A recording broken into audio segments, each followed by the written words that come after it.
집주인은 세입자가 거주할 수 있도록 어디까지 수리를 해 주어야 할까요? 주택임대차에서 가장 많이 다툼이 발생하고 질문이 많은 것이 살고 있는 주택이 고장이 났을 때 누가 어디까지 부담하여야 하는 문제입니다. 오늘은 민법 623조 임대인의 의무, 임대인은 목적물을 임차인에게 인도하고 계약 존속 중 그 사용, 수익에 필요한 상태를 유지하게 할 의무를 부담한다. 라는 민법 조항과 대법원 판례를 가지고 집주인 즉 임대인의 책임과 세입자 즉 임차인의 책임을 나누어서 생각해 보겠습니다. 같이 만들어가는 부동산 팩트체크, 구독자 여러분의 좋은 의견을 댓글로 부탁드립니다.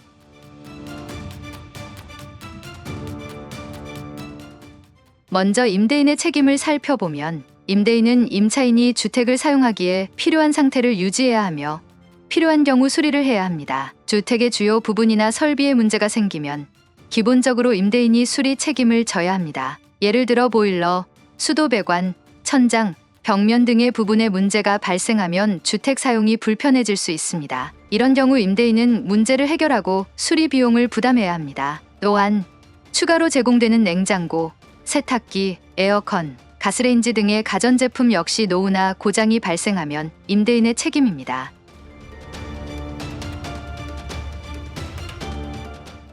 그러면 임차인의 책임은 어떤 것이 있을까요? 임차인의 책임은 경미한 고장이나 소모품 교체와 같은 작은 문제는 임차인이 스스로 처리해야 합니다. 세입자가 샤워기 헤드나 수도꼭지를 교체하거나 형광등을 교체하는 것과 같은 경우에는 세입자가 책임을 져야 합니다. 또한 세입자의 관리 소홀로 발생한 고장이나 파손에 대해서도 세입자가 책임을 져야 합니다. 그러나 이러한 기준은 법과 판례에서 제시하는 일반적인 기준이며 구체적인 사안에 따라 목적물의 종류 및 용도, 파손 또는 장애의 규모와 부위, 이로 인하여 목적물의 사용 수익에 미치는 영향의 정도, 그 수선이 용이한지 여부와 이에 소요되는 비용, 임대차 계약 당시 목적물의 상태와 차임의 액수 등 재반 사정을 참작하여 판단해야 합니다. 따라서 이러한 것들은 특약으로 구체적으로 명시하는 것이 추후의 다툼을 줄이는데 도움이 됩니다.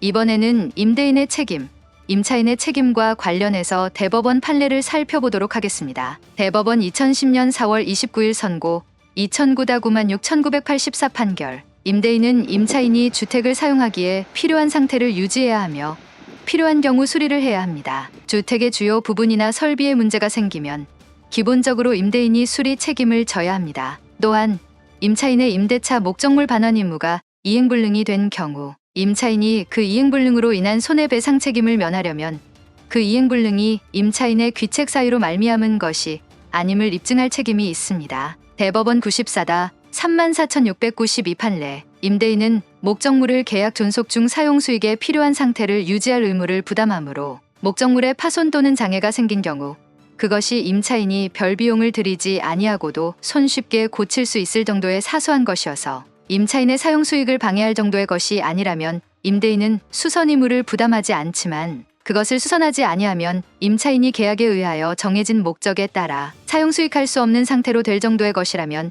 임대인이 수선 의무를 부담한다. 마지막으로 대법원 판례 하나를 더 보겠습니다. 대법원 2011-10405 판결. 임대차 목적물의 하자에 대한 임대인의 수선 의무의 범위에 관하여 대법원은 임대차 계약에서 임대인은 목적물을 계약 근속 중 사용 수익에 필요한 상태를 유지할 의무를 부담하므로 목적물의 파손 또는 장애가 생긴 경우 그것이 임차인이 별 비용을 들이지 아니하고도 손쉽게 고칠 수 있을 정도의 사소한 것이어서 임차인의 사용 수익을 방해할 정도의 것이 아니라면 임대인은 수선 의무를 부담하지 않지만 그것을 수선하지 아니하면 임차인이 계약에 의하여 정해진 목적에 따라 사용 수익할 수 없는 상태로 될 정도의 것이라면 임대인이 수선 의무를 부담한다고 판시하였습니다. 이러한 판례들은 임대인과 임차인의 수선 의무에 대한 법적 기준을 명확하게 해주며 구체적인 사안에 따라 목적물의 종류 및 용도, 파손 또는 장애의 규모와 부위, 이로 인하여 목적물의 사용 수익에 미치는 영향의 정도,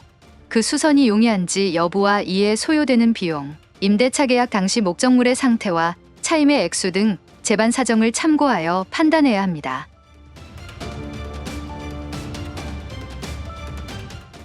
그렇다면 판례에서 임차인이 별 비용을 들이지 않고도 손쉽게 고칠 수 있는 사소한 것들이라고 하였는데 구체적으로 어떤 것이 있는지 생각해 보겠습니다. 전구 교체, 집 안에 전구가 터져서 교체해야 하는 경우 세입자가 부담합니다. 샤워기 헤드나 수도꼭지 교체, 샤워기 헤드나 수도꼭지가 고장나서 교체해야 하는 경우 세입자가 부담합니다. 형광등 교체, 형광등이 터져서 교체해야 하는 경우 세입자가 부담합니다. 배터리 교체, 원격 제어기나 벽시계 등의 배터리가 다 되어 교체해야 하는 경우 세입자가 부담합니다. 문손잡이 조임, 문손잡이가 헐거워져서 나사를 조여야 하는 경우 세입자가 부담합니다. 이러한 경우들은 일반적으로 세입자가 스스로 처리할 수 있으며 비용도 크지 않습니다. 그러나 이러한 사항들은 임대차 계약서에 따라 달라질 수 있으므로 계약서에 특이하게 명시하는 것이 추후 다툼을 최소화하는 방안이 되겠습니다. 오늘은 집주인은 세입자가 살 수 있도록 어디까지 수리를 해 주어야 할까에 대하여 살펴보았습니다. 감사합니다.